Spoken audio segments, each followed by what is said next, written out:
एक गांव में राम नाम का एक लड़का था जो पढ़ाई के लिए अमेरिका जा रहा था। वहां सुबह को फ्लाइट में बैठकर अमेरिका जाने के लिए रवाना हो गया। वह अमेरिका पहुंच गया और उसने एक रूम बुक करके वहां रहने लगा। उसे अमेरिका में रहते 3-4 महीने हो गए। उसके काफी सारे दोस्त बन गए थे। एक दिन राम के दोस्त मीनू, सागर, वीर और अर्जुन राम को मिलने आए।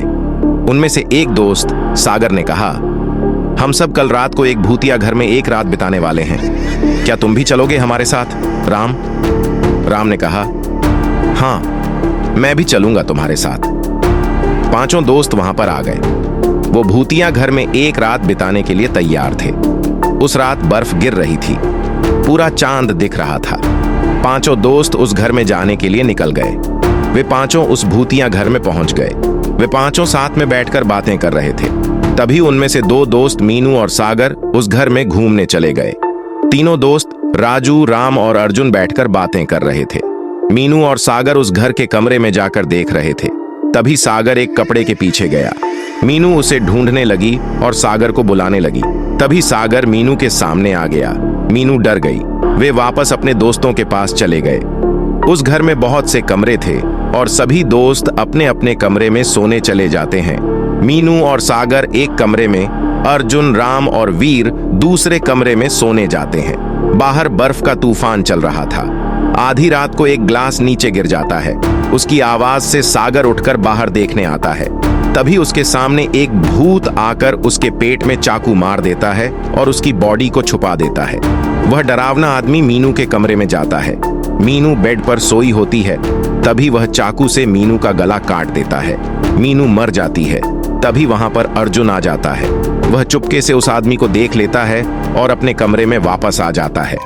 वह आदमी अर्जुन को देख लेता है। वह आदमी अर्जुन के पीछे चुपके चुपके उसके कमरे तक आ जाता है। वह आदमी उस दरवाजे को तोड़ने लगता है। तभी अर्जुन वीर और राम को सब कुछ बता देता है। वे वीर और राम डर जाते हैं। वे तीनों उस कमरे के दूसरे दरवाजे से बाहर निकल जाते हैं और मीनू को बुलाने उसके कमरे में पहुंचते हैं। मीनू को मरा देखकर वे तीनों उस भूतिया घर से बाहर निकलने की कोशिश करते हैं। तभी उनमें से राम कहता है, वीर और अर्जुन, तुम दोनों दरवाजे के पास जाओ, मैं उस अजीब आदमी का ध्यान भटकाता हूं। वीर और अर्जुन दरवाजे के पास जाते हैं और राम उस अजीब आदमी के सामने आ जाता है। राम वहां से दौड़ने लगता है और वह अजीब आदमी भी उसके पीछे पीछे जाता है। तभी वह अजीब आदमी नीचे गिरी हुई कुराड़ उठाता है और राम के पेट में मार देता है। राम मर जाता है।